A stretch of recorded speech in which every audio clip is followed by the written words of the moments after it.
All right, we are well into the fourth quarter of the year 2020. If you have a pulse, you probably know that the real estate market has been nonstop the entire year.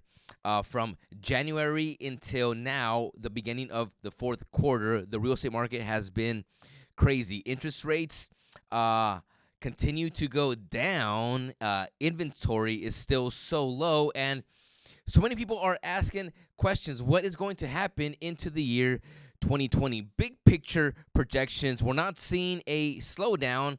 Nonetheless, when you look at some statistics, there are going to be some shifts, some changes when it comes to the real estate market going into the coming year. So, on this episode, I specifically want to talk to buyers. So, pay attention to what I'm about to say if you are a buyer hanging on the fence. Coming up.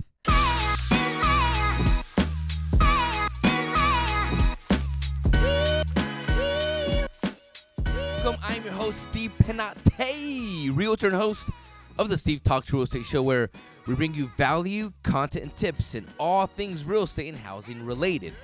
Now, before I continue, if you haven't done so, hey, this is the time, the moment on the show where you stop and hit the subscribe button. If you haven't done so, give me a thumbs up. I put a lot of heart into these videos, and share this with someone you feel needs to hear this information. All right, so back to the real estate market. Okay, so 2020 has been nonstop, and so going into 2021, okay, what are the things that people are projecting? As a whole, most analysts, most experts are not seeing a crash, okay, and most of them are not seeing a slowdown either. Now, what we could start seeing, and it all depends on what really happens with the economy, especially with the current stimulus package on hold. You know, that's an overarching theme that there are a lot of people out there that, are probably going through it financially right now. Now, bringing that to a practical level when it comes to the real estate market, we could see an increase of inventory going into 2021. Now, once again, these are all just, things we are assuming right now that could very well be a reality. So with an increase in inventory in year 2021, people are talking about so many reasons as to why inventory could increase. For example, loss of income, and people just want to downgrade for a season. They want to pull out their equity from the house they own. People could possibly be going through a job loss, job shift. I personally have a friend that, was laid off and is looking for a job and can't find a job at the pay he was at, and is honestly contemplating, I might need to sell my house right now, pull my equity out so I'm not too stressed in my household. Nonetheless, many reasons as to why we could see an increase in inventory, people wanting to sell their house. Now, once again, okay, I personally believe the equity will still be there. We're not going to see a crash where everything is going to be stumbling down. If you are a buyer that is waiting, crossing your fingers to buy a house for $150,000 less next year, it's not going to happen. Okay, what could happen is an increase in inventory, competition could decrease, and that could benefit you as a buyer. That means that, with more houses on the market, you probably won't have to compete as much. Now, once again, okay, we're going to get a clear picture towards the end of this year and going into next year.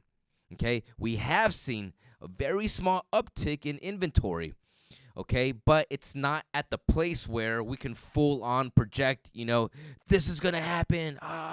Not yet. But what analysts are projecting is an increase in inventory. Now, if that happens, okay, what's the one thing you as a buyer should be doing right now? Okay, that's a question you should be asking yourself. If I want to buy, what's the one thing I should be doing right now? Before I answer that question, I also want to state another note. So I was talking with a lender friend of mine.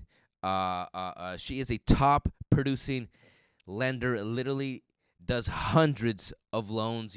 I consider her an expert in the mortgage field. And so, talking with her on the lending side, they're also projecting interest rates to remain low. Now, once again, a lot of this is to stimulate the economy. As we all know, we are going through a pandemic, and it has affected the economy as a whole. So, with interest rates remaining low going into 2021, with inventory possibly could increase. Okay, let's get back to answering that question. What is the number one thing you as a buyer wanting to buy a house in 2021 should be doing in the fourth quarter right now of 2020 is this: you prepare. Now, you prepare for opportunities that will come going into 2021. Okay, I always put it like this. Okay, it's like being in a basketball game. Okay, and then you're on the bench, and all of a sudden the star player gets hurt. If you haven't been preparing for that moment, you won't be able to seize the opportunity in front of you.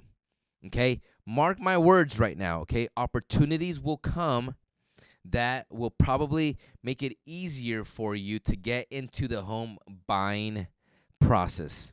Okay, whether it's more inventory, less competition. Okay, whether it's the interest rates remaining low into 2021 and you still being able to take advantage of those interest rates to buy a house. Okay, the number one thing you should be doing right now is asking yourself, am I positioning myself to buy a house going into 2021? Okay, right now is when you start looking at your debt. Okay, you start making plans, strategizing. What could I do to pay down some debt? Okay, you start looking at your credit score. Okay, and you start asking yourself these questions. What do I have to do in order to increase my credit score so I can be a better qualified buyer? Okay, it's not rocket science. People with higher credit scores, okay, qualify for better interest rates, qualify for better programs. Okay, you should be asking yourself these things. How could I increase my credit score this fourth quarter going into 2021? You should be asking yourself questions like, am I putting money away? Remember, buying a house is not cheap. Okay, you will need some income. Okay, what things are you doing to position yourself to save money, to buy a house? Okay, fourth quarter, here we go. If you want to buy a house in 2021, you should be positioning yourself now. You shouldn't wait for the year to come and opportunities become available and you are scrambling to make something happen. Okay? The best opportunities come to those who are ready to seize them.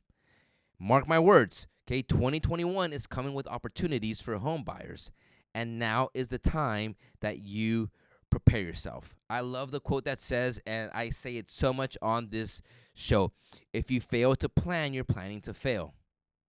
Okay, so plan ahead. It's the best thing you can do. Now, practical thing you can do is this: two things. Okay, number one, reach out to your real estate agent. Okay, to a real estate agent you trust that can help you through this process. Okay, and or the second thing you could do, you can do them. Either way here is sit down with a trusted mortgage banker, with the lender, okay, that can run your financial profile, see what your credit score is at, see what your debt looks like, your debt to income looks like, and you can strategize to get you in position to buy a house going into 2021. 2021 is coming with opportunities, okay? We just started the fourth quarter of 2020. And now is the time that you begin to position yourself to take on the opportunities that will come in the coming year. Well, that wraps up this episode of the Steve Talks Real Estate Show. I hope this brought some clarity and it inspired you to take action and become the homeowner you've always wanted to be. Keep sending in your questions, and I will do my best to keep on answering them. I'm believing the best is yet to come for you in the year 2021. We'll see you next time.